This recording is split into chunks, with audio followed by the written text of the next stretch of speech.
Afirmativo. Muy bien, chicos, tengan muy buena noche nuevamente. El día de hoy vamos a desarrollar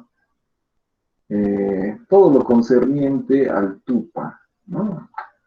Al texto único de procedimientos administrativos, que es una norma fundamental en la cual se va a identificar, se va a establecer los criterios importantes para el desarrollo de los procedimientos administrativos especiales que se llevan dentro de una entidad pública determinada.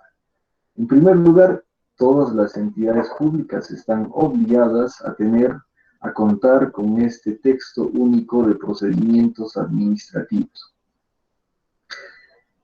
En este texto único de procedimientos administrativos se debe de identificar todos los procedimientos administrativos, pero iniciados por la parte interesada, por el administrado interesado, ¿no es cierto?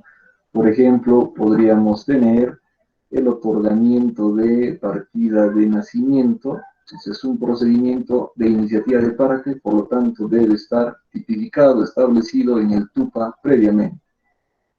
Otro ejemplo podría ser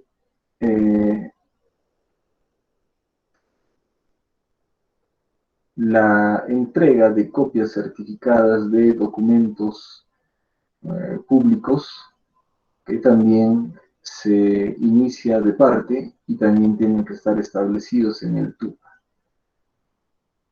Otro ejemplo podríamos poner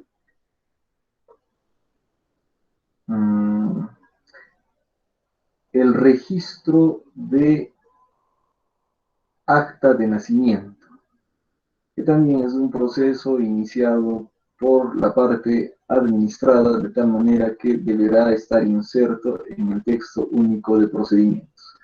De tal manera que todos aquellos procedimientos sometidos a iniciativa de parte tendrán que establecerse en el TUPA.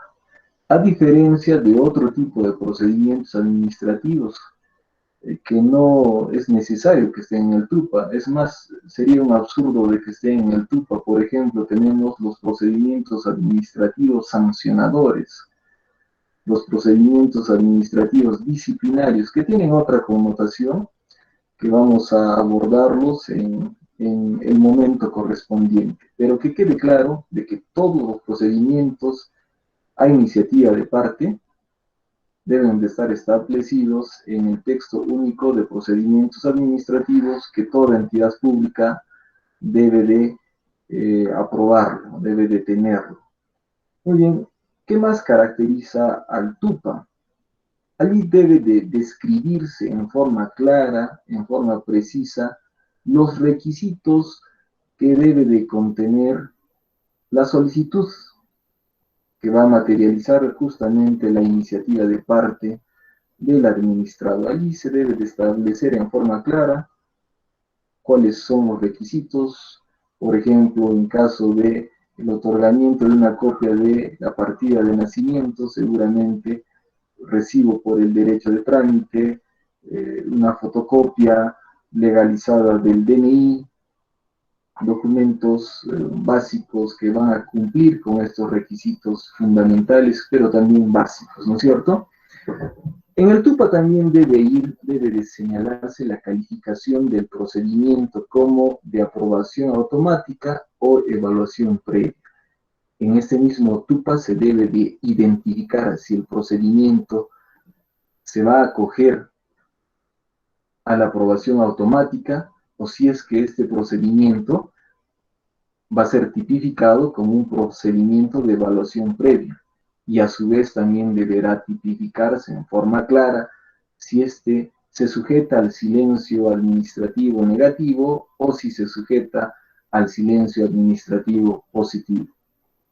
De ser el caso, también debe de establecerse el monto por derecho de tramitación, de tal manera que en forma clara el administrado podrá recurrir al TUPA y podrá justamente tener en forma transparente, podrá observar cuál es la naturaleza del procedimiento, cuáles son los requisitos del procedimiento, ante qué oficina se debe de presentar el documento, deberá de observar también en el TUPA cuál va a ser la autoridad que va a resolver su procedimiento y, de ser el caso, ante una eventual interposición de recursos impugnatorios, también éste podrá observar en forma clara cuál va a ser la autoridad competente que va a resolver su recurso.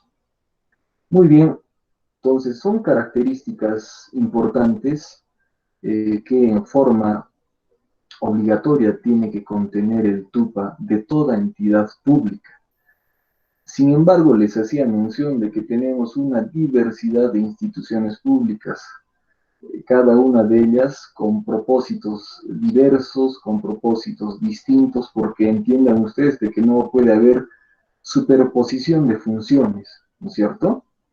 De tal manera que, en mérito a ello, podremos entender de que hay una diversidad de procedimientos administrativos propios de cada entidad. Sin embargo, también es importante señalar que, por ejemplo, las municipalidades distritales tramitan las licencias de funcionamiento, licencias de autorización, de tal manera que el procedimiento es el mismo. Sin embargo, se observa cierta diversidad, cierta diferencia en cuanto a la presentación de requisitos. De tal manera que, para evitar esta diversidad que de alguna manera entrampa a la administración pública en general, la misma Ley del Procedimiento Administrativo General, cuyo texto único ordenado ha sido aprobado mediante el Decreto Supremo 004-2019-JUS, le da la facultad, la prerrogativa a la Presidencia del Consejo de Ministros para que emita la normativa correspondiente a efectos de estandarizar los textos únicos de procedimientos administrativos. Tal es así que tenemos a la resolución de la Secretaría de Gestión Pública adscrita a la TCM, que ha emitido la resolución número 004-2018-PCM, donde se observa un proyecto de TUPA, un formato de TUPA, que se diferencia de los TUPAs anteriores, ¿no? Muy bien, les voy a mostrar más o menos cómo es el TUPA antes de la emisión de esta resolución. Fíjense, aquí en la diapositiva ustedes pueden ver al TUPA, al Texto Único de Procedimientos Administrativos de la Municipalidad Provincial del Cusco, que es una norma que ha entrado en vigencia antes de la dación de la resolución que les he comentado, emitida por la Secretaría de la PCM, que mantiene todavía los criterios anteriores, pero respetando los requisitos que debe de tener todo TUPA. Allí observamos que se identifica el procedimiento, ¿no es cierto? Aquí donde está el mouse, pueden ver ustedes, se identifica la naturaleza del procedimiento, tiene la base legal, ¿no?, la normativa que sustenta ese procedimiento. Esos procedimientos, lógicamente, tienen que enmarcarse dentro de la ley, dentro de la ley especializada, ¿no es cierto?, de tal manera que así se mantiene uniformidad. Tenemos los requisitos indispensables que se deben de adjuntar a la solicitud que va a dar inicio a ese procedimiento administrativo. Aquí está chiquitito, pero podemos ver, por ejemplo, tenemos la columna del pago por derecho de trámite. Y aquí se establece en porcentaje, ¿no? 1.29% de una UIT. Y al ladito ya vemos el monto en soles, ¿no es cierto? Que vendría a ser en caso 53 soles en este caso. Luego observamos el rubro de calificación del procedimiento. Aquí tenemos de igual manera 3 columnas. La primera de ellas es relativa a la aprobación automática, de tal manera que si se da el caso de que este procedimiento se sujeta a la aprobación automática, ello deberá de estar establecido previamente en el TUP, ¿no? En este caso de devolución por desistimiento o pago indebido, resulta que es un procedimiento que se va a calificar como de evaluación previa, sujeto al silencio negativo, ¿no es cierto? Aquí observamos la X, que va a identificar que este procedimiento es de evaluación previa, sujeto a silencio administrativo negativo. Muy bien, de acuerdo a la naturaleza del procedimiento, lógicamente, se va a poder indicar a través de una X en la columna correspondiente, ¿no? Más abajito tenemos otro procedimiento, emisión de certificado catastral y o plano catastral. Resulta que este es calificado como procedimiento de evaluación previa, pero sujeto a silencio administrativo positivo. Muy bien, ¿dónde se inicia el procedimiento? Muy bien, la oficina de trámite documentario. De igual manera, en el trámite de devolución por desistimiento o pago indebido, también se observa que el trámite se inicia en la oficina de trámite documentario, ¿no? En líneas generales, podríamos decir que todos los procedimientos se inician en mesa de partes, ¿no? En líneas generales. En todo caso, si hay alguna excepción, tendría que estar mencionada también en el TUPA. La autoridad competente para resolver, en el caso del primer trámite, va a ser el director de la Oficina General de Administración. Y en el caso del segundo trámite, el director de catastro. De tal manera que aquí, en este rubro, en esta columna, se observa, se determina cuál es la autoridad competente que deba de resolver el pedido. Muy bien, ante la eventual interposición de un recurso impugnatorio, también se va a identificar a la autoridad competente que va a resolver el recurso. En el caso de la interposición de un recurso de reconsideración, entiéndase contra la resolución que ha declarado improcedente la solicitud del administrado, en el caso de devolución por desistimiento, pago indebido, quien va a resolver ese recurso va a ser lógicamente la misma autoridad que ha emitido el acto administrativo 1, que sería el director de la Oficina General de Administración. Entonces, hay correspondencia, ¿no es cierto? Aquí observamos que es el mismo.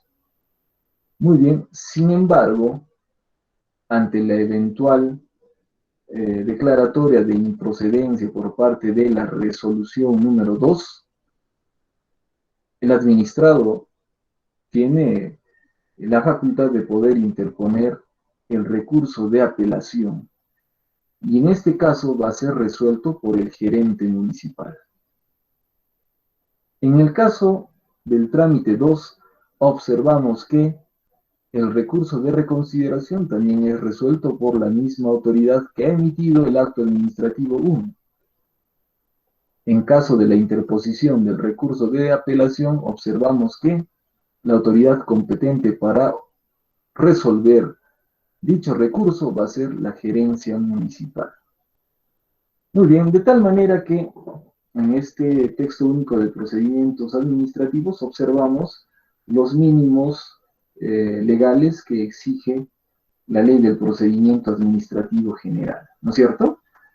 Muy bien, pero vamos a ver cómo es el procedimiento estandarizado, el texto único de procedimientos administrativos estandarizados, que está siendo proyectado, propuesto por la resolución de la Secretaría de Gestión Pública de la PCM.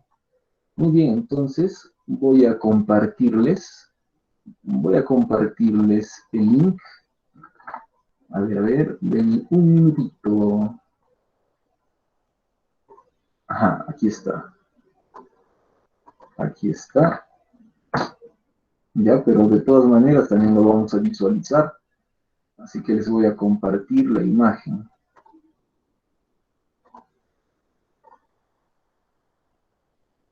Ya está. Muy bien. Muy bien, entonces.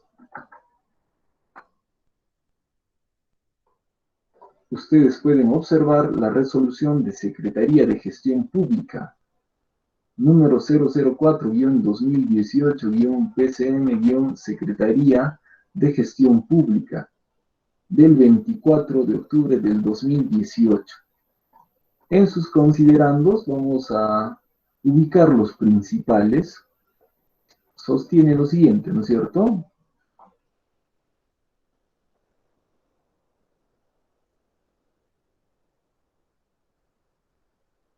Muy bien, a ver, que mediante el Decreto Supremo número 004-2013-PCM se aprobó la Política Nacional de Modernización de la Gestión Pública, siendo uno de sus principios orientadores el de orientación al ciudadano, a partir del cual el Estado y sus entidades deben definir sus prioridades e intervenciones a partir de las necesidades ciudadanas y en función de ello establecer las funciones y los procesos de gestión que permitan responder a esas necesidades. Que una forma de contribuir en la mejor atención a los ciudadanos consiste en facilitar el conocimiento y comprensión de la información de los procedimientos administrativos y servicios prestados en exclusividad previstos en el TUPA de las entidades públicas para la obtención de autorizaciones, licencias u otras habilitaciones para el ejercicio de sus derechos.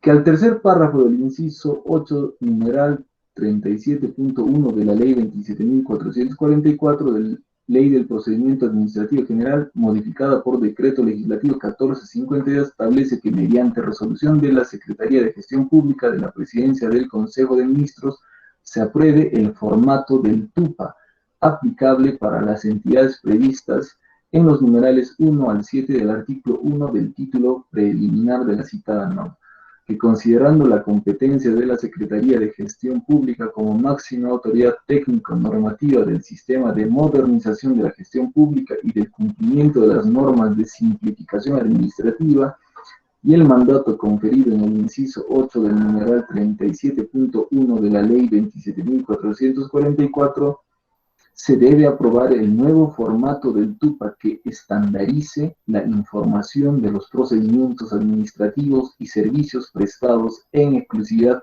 tramitados ante las entidades públicas bajo la premisa de información útil y más comprensiva para los ciudadanos. Muy bien, tal es así, chicos, que se tiene el texto único de procedimientos administrativos estandarizados. Y aquí ustedes van a observar cuál es el modelo, ¿no es cierto? Nombre, logotipo de la entidad, texto único de procedimientos administrativos, TUPA, nombre de la entidad, ¿no es cierto? Muy bien. En cuanto al índice, debe de haber un índice donde se coloque el listado de procedimientos ordenados alfabéticamente, agrupados por temática y unidades de la organización. En la sección 2, servicios prestados en exclusividad, colocar el listado de servicios prestados en exclusividad ordenados alfabéticamente, agrupados por temática y unidades de organización. Sección 3, formularios, colocar el listado de formularios. Sección 4, sedes de atención. Muy bien, y hay unos formatos interesantes que van a diferir mucho de esa cuadrícula que hemos visto, ¿no? En el texto de la Municipalidad Provincial del Cusco. Aquí ya prácticamente se detalla en una hoja entera todo el procedimiento. Quizás en algunos casos hasta va a necesitarse 2, 3 hojas para poder detallar el procedimiento. Ya no es panorámico como el texto único de procedimientos administrativos de la municipalidad, donde observamos un cuadrado, un casillero, una cuadrícula donde están todos los trámites en letra pequeñita, ¿no? Aquí vemos denominación del procedimiento, colocar el nombre del procedimiento, descripción del procedimiento, requisitos, formularios, colocar la denominación, código y enlace web del formulario. Esto es interesante porque los formularios deben de estar, digamos, integrados en el portal web de la institución pública, de tal manera que cualquier administrado, con solo ingresar al portal web, descarga el formulario correspondiente a su trámite, lo llena y bueno, allí ya tendría un avance, ¿no?, para su procedimiento. Canales de atención, atención presencial, atención virtual, atención telefónica. Fíjense ustedes, ya debe de hacerse mención inclusive a los canales de atención. El desafío es justamente el de modernizar los trámites administrativos, ¿no? Por eso se hace mención ahora con más razón a la atención virtual y telefónica. Quizás en un futuro no muy lejano ya no sea necesario ir a la entidad pública, a la municipalidad, sino que basta tan solo con presentar tu formulario por mesa de partes virtual. Hay algunos casos donde ya está operando todo ello, al menos en el caso de la RENIEC, algo que me consta porque hace poco hice un trámite de duplicado de DNI, así que el pago lo hice en forma virtual ante los canales del Banco de la Nación, que en forma virtual también se hace el pago, y con el voucher que te da, ¿no es cierto?, el pago virtual, ingresas esos códigos al sistema de la RENIEC, todo en forma virtual, y allí llenas los datos que te piden, y lo único que haces en forma física es ir a recoger el DNI. ¿Qué les parece? Entonces, me imagino que en el futuro se va a aplicar con mayor generalidad el sistema virtual, ¿no? Muy bien, de igual manera observamos modalidades de pago. Miren, fíjense, ¿no?, en efectivo, tarjeta débito, tarjeta de crédito, agencia bancaria, págalo.p, ahora creo que es YAP, ¿no? Plazo, indicar el plazo de atención en días hábiles, calificación del procedimiento, sedes y horarios de atención, unidad de organización donde se presenta la documentación, unidad de organización responsable de aprobar la solicitud, consultas sobre el procedimiento, hay que señalar los números, correos institucionales, ¿no? Instancias de resolución de recursos, reconsideración, apelación, establecer los días en los cuales se va a solucionar, se va a atender, se va a resolver ese recurso impugnatorio. Hay que colocarte en la base legal. Tienen bastante chamba con este nuevo documento. Entonces, lamentablemente las entidades tendrán que adaptar sus tupas a este formato, ¿no es cierto?, que ya ha sido aprobado. Muy bien, pero el objeto justamente es el de modernizar los servicios, los procedimientos tramitados ante las entidades públicas, ¿no?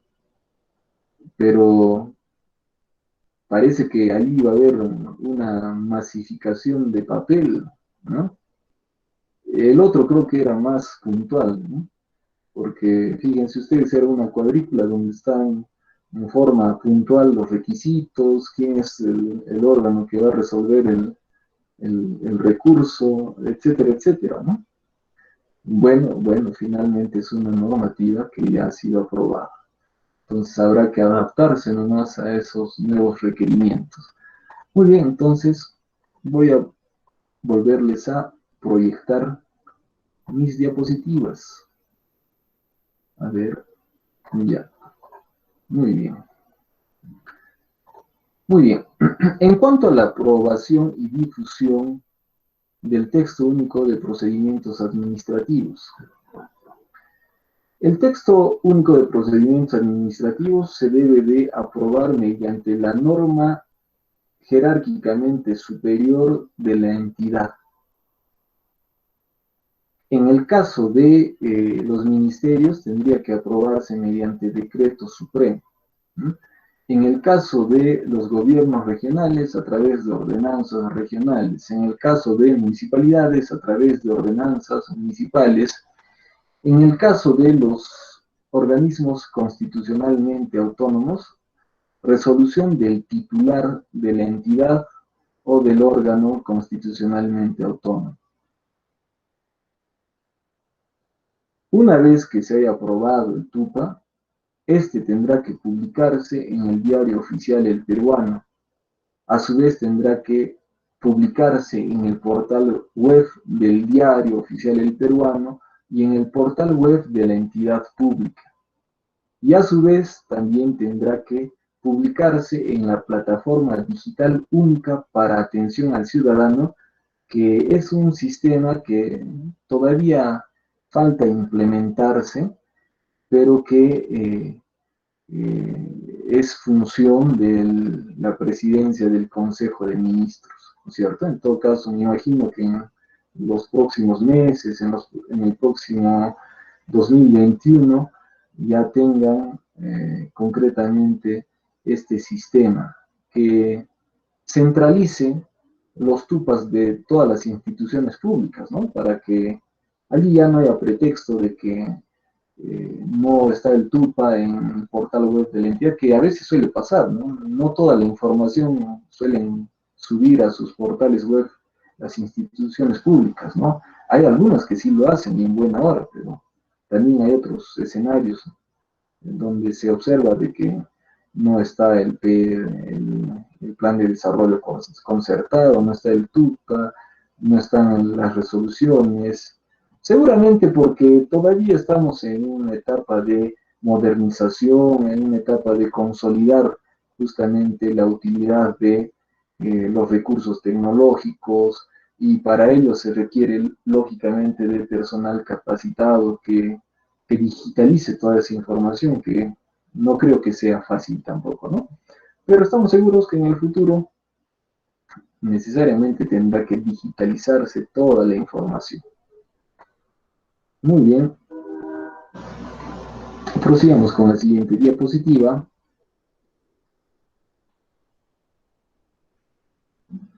Muy bien, incurre en responsabilidad administrativa el funcionario que solicita el cumplimiento de requisitos que no están en el TUPA, de tal manera que es menester que los servidores públicos, quienes impulsan el procedimiento administrativo, se limiten a lo que está preestablecido en el texto único de procedimientos administrativos. De esta manera se estaría garantizando el principio de legalidad, ¿no es cierto? Sin embargo, puede que exista algún escenario, alguna situación donde el servidor te pida más allá de lo que está establecido en los requisitos del TUPA, lo cual constituye una falta administrativa. Es responsabilidad del servidor público velar por el cumplimiento irrestricto, típico y legal de cada uno de los requisitos, pero si se extralimita, allí ya está cometiendo una infracción. Prosigamos. ¿Qué más dice? Lo mismo sucede con la aplicación de tasas. La tasa que está tipificada, descrita en el TUPA, no puede ser vulnerada, ¿no? Si allí se sostiene de que el pago por el derecho a trámite del otorgamiento de una copia de partida de nacimiento dice 5 soles, tendrá que respetarse ese monto. Pero si por ahí hay una vulneración a ese principio de legalidad y se exige más de lo que está establecido en el TUPA, lógicamente allí va a haber una infracción que le va a originar problemas al funcionario, al servidor público, ¿no? Muy bien. Tenemos otros datos también interesantes. respecto al procedimiento administrativo. El procedimiento administrativo y el texto único de procedimientos administrativos solamente se debe de establecer aquellos requisitos indispensables para poder obtener pronunciamiento. O sea, la exigencia de los requisitos que están establecidos en el TUPA tienen que ser aquellos requisitos que razonablemente se deben de exigir. Por ejemplo, en el caso del otorgamiento de una copia de la partida de nacimiento, lo más razonable es que se pida quizás una copia del DNI, se pida de repente el formato de solicitud y se pida una tasa por derecho a trámite, pero razonable. 3 requisitos indispensables, razonables, pero de que se exija o a través del TUPA se incremente otro requisito que no tiene nada que ver con lo razonable, por decir, se pide de repente constancia de buena conducta emitido por el vecindario.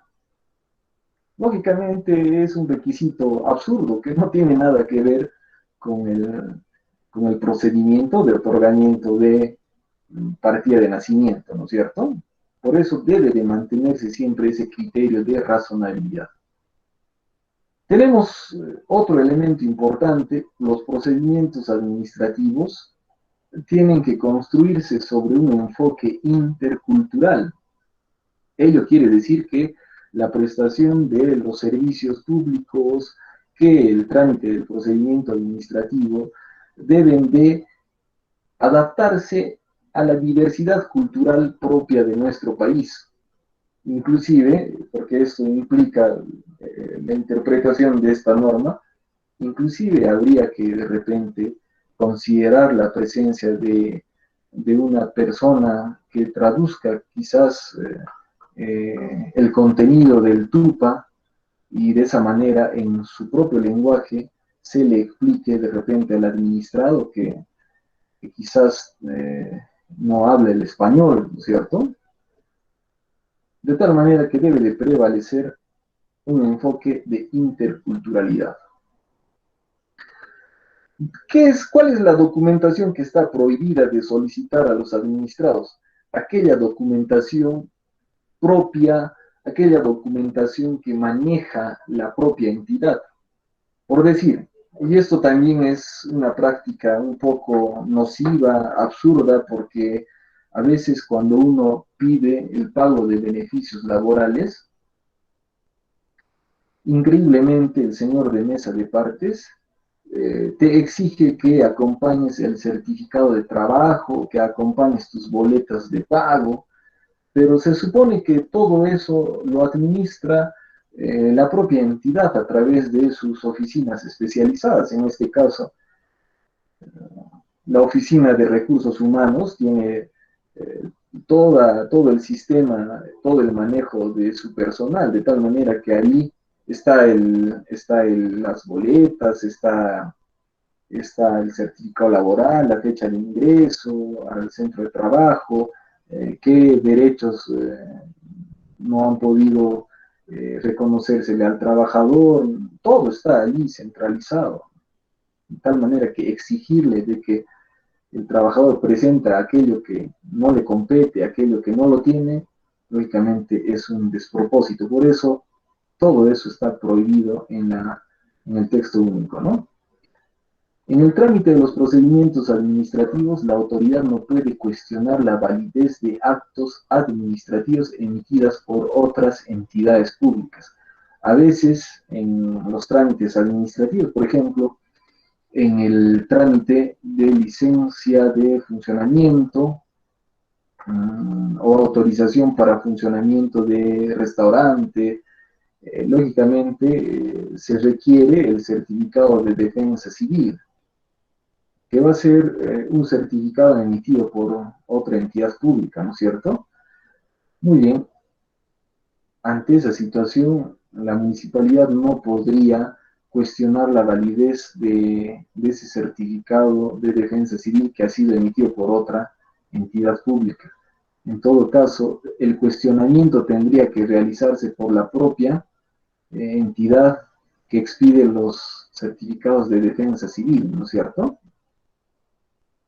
Cualquier vulneración a estos criterios que están establecidos en la ley, cualquier vulneración a toda la ley inclusive, eh, tienen que ser puestos en conocimiento de la Contraloría General de la República, que tiene presencia desconcentrada en cada entidad pública, ¿no? Ustedes habrán visto, estoy seguro, han escuchado también de las famosas OSIs, ¿no? Las Oficinas de Control Interno, que se encargan justamente de velar por el cumplimiento de los procedimientos administrativos, por el cumplimiento de la ley, etcétera, etcétera, ¿no?